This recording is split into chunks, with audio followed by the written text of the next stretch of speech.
കൊല്ലം കണ്ടവൻ ഇല്ലം വേണ്ട എന്നാണ് പഴമൊഴി. എന്നാൽ ഇത്തവണ മുഖ്യമന്ത്രി പിണറായി വിജയന്റെ കാര്യത്തിൽ ആ പഴഞ്ചൊല്ല് അല്പം നെഗറ്റീവായാണ് ഭവിച്ചിരിക്കുന്നത്. കൊല്ലത്തെ ചുവപ്പുകോട്ടകളിൽ വിള്ളലല്ല, വലിയൊരു ഇടിമുഴക്കം തന്നെയാണ് ഇന്ന് കേൾക്കുന്നത്.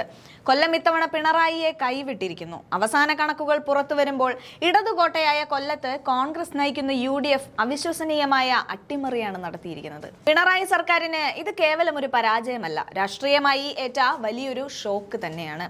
കൊല്ലം ജില്ലയിലെ ആകെ 68 പഞ്ചായത്തുകളിൽ നടന്ന വാശിയേറിയ പോരാട്ടത്തിൽ UDF കേവല ഭൂരിപക്ഷം മറികടന്നിരിക്കുകയാണ്.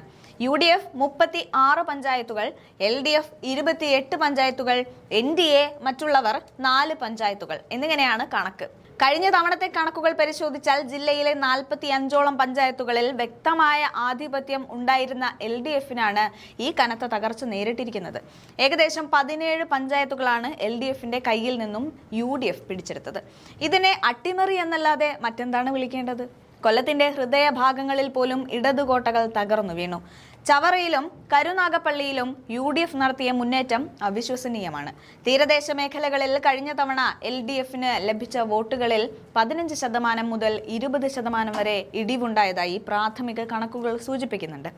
പ്രത്യേകിച്ച് ശ്രദ്ധിക്കേണ്ടത് CPMന്റെ ഉരുക്കുകോട്ടകൾ എന്ന് വിശേഷിപ്പിക്കപ്പെടുന്ന ഗ്രാമീണ മേഖലകളിൽ പോലും കോൺഗ്രസ് സ്ഥാനാർത്ഥികൾ വൻ ഭൂരിപക്ഷത്തിന് വിജയിച്ചു എന്നതാണ്. പലയിടങ്ങളിലും 500-ൽ പരം വോട്ടുകളുടെ ഭൂരിപക്ഷത്തിലാണ് UDF സ്ഥാനാർത്ഥികൾ വിജയിച്ചു കയറിയത്. പിണറായി വിജയന്റെ വികസന നായക പരിവേഷത്തിന് കൊല്ലത്തെ വോട്ടർമാർ നൽകിയ മറുപടിയാണ് ഇത്. ഈ തോൽവി പിണറായി വിജയനെ സംബന്ധിച്ച് വ്യക്തിപരമായ ഒരു ഷോക്ക് കൂടിയാണ്. കാരണം തെരഞ്ഞെടുപ്പ് പ്രചാരണത്തിന്റെ അവസാന ഘട്ടത്തിൽ മുഖ്യമന്ത്രി നേരിട്ടെത്തി റോഡ് ഷോകളും പൊതുയോഗങ്ങളും നടത്തിയ ജില്ലയാണിത്. മുഖ്യമന്ത്രി തന്നെ നേരിട്ട് നയിച്ചിട്ടും കൊല്ലത്ത് അടിപതറിയത് CPMനുള്ളിൽ വലിയ കലഹങ്ങൾക്ക് വഴിമരുന്നിട്ടു. കോൺഗ്രസ് ആകട്ടെ സംഘടനാപരമായ പോരായ്മകൾ പരിഹരിച്ച് ഒറ്റക്കെട്ടായി നിന്നതിന്റെ ഫലമാണ് ഈ കൊല്ലം മോഡൽ അട്ടിമറി. ചുരുക്കം പറഞ്ഞാൽ അവസാന കണക്കുകൾ പൂർണ്ണമാകുമ്പോൾ കൊല്ലം ജില്ല UDFന് നൽകുന്നത് വലിയൊരു ഊർജമാണ്.